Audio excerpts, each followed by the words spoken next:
57ನೇ ಜನ್ಮದಿನಾಚರಣೆ. ಈ ದೇಶದಲ್ಲಿ ಬಾಬಾ ಸಾಹೇಬ್ ಅಂಬೇಡ್ಕರ್ ಅಂತ ಮಹಾ ಜ್ಞಾನಿಗಳು ಹುದ್ದೆ ಹೋಗಿದ್ದಾರೆ. ಬಡವರು ಹೀಗೆ ಬಡವರಾಗಿ ಉಳ್ಕೊತಾ ಇದ್ರು. ಇವತ್ತು ಅಂತಾರಾಷ್ಟ್ರೀಯ ಮಾನವ ಹಕ್ಕುಗಳ ಆಯೋಗದ ಒಂದು ರಾಜ್ಯ ಸಮಿತಿಯಿಂದ ಇವತ್ತು KC ಜನರಲ್ ಹಾಸ್ಪಿಟಲಲ್ಲಿ ಬಡ ರೋಗಿಗಳಿಗೆ ಹಣ್ಣು ಹಂಪಲುಗಳನ್ನು ಹಂಚುವ ಮೂಲಕವಾಗಿ ಸಮಾಜದ ಒಂದು ಒಳ್ಳೆಯ ಕೆಲಸವನ್ನು ಹಾರಿಕೊಂಡು ಮಾಡ್ತಾ ಇದ್ದಾರೆ.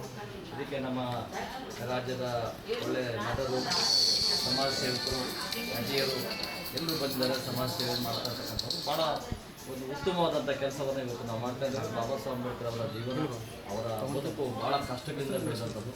ಅವರ ನೋವು ಒಂದು ರೀತಿ ನರಕವನ್ನು ಅನುಭವಿಸಿದ್ದಾರೆ. ಅವರು ವಿಷ ಕುಡಿದು ನಮಗೆ ಅಮೃತವನ್ನು ಕೊಟ್ಟಿದ್ದಾರೆ. ಅವ್ರು ಕೊಟ್ಟಿರ್ತಕ್ಕಂಥ ಅಮೃತ ಇವತ್ತು ಬಡವರಿಗೆ ತಲುಪಿಲ್ಲ.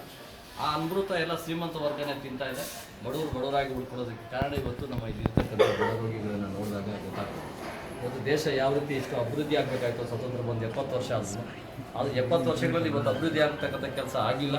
ಎಲ್ಲೋ ಒಂದು ಕಡೆ ಬಡವರಾಗಿ ಉಳ್ಕೊಳ್ತಾರೆ. ಇಲ್ಲಿ ನೋಡಿದಾಗ ನಮ್ಮ ಪೇಷಂಟ್ಗಳನ್ನ ನೋಡಿದಾಗ, ಅಜ್ಜಿ ನಿಮ್ಮ ಹೆಸರು ಏನಂತೀರಿ?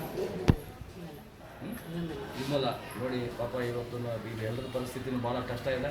ಬಾಬಾ ಸಾಹೇಬ್ ಅಂಬೇಡ್ಕರ್ ಜಯಂತಿಯನ್ನು ಇವತ್ತು ವಿಶೇಷವಾಗಿ ಆಚರಣೆ ಮಾಡ್ತಕ್ಕಂಥ ನಮ್ಮ ಅಂತಾರಾಷ್ಟ್ರೀಯ ಮಾನವ ಹಕ್ಕುಗಳ ಹೋರಾಟ ಸಮಿತಿ ಇವತ್ತು ಸಕ್ರಿಯವಾಗಿ ಕೆಲಸ ಮಾಡ್ತಾ ಇದೆ. ಅವರು ಒಂದು ಉತ್ತಮವಾದ ಕೆಲಸಗಳು ಆಗಾಗ್ಗೆ ಮಾಡ್ತಾ ಇರ್ತಾರೆ.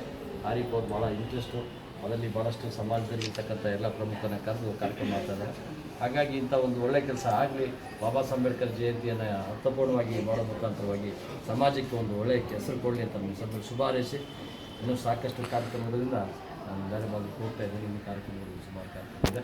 ಹಾಗಾಗಿ ಇವತ್ತು ಬಾಬಾ ಸಾಹೇಬ್ ಅಂಬೇಡ್ಕರ್ ಜೀವನ ಸಾರ್ಥಕವಾಗಬೇಕಾದ್ರೆ ಅವರ ಕೊಟ್ಟಂಥ ಸೌಲಭ್ಯಗಳು ಎಲ್ಲೋ ಒಂದು ಕಡೆ ಸಮಾಜಕ್ಕೆ ತಲುಪಬೇಕು.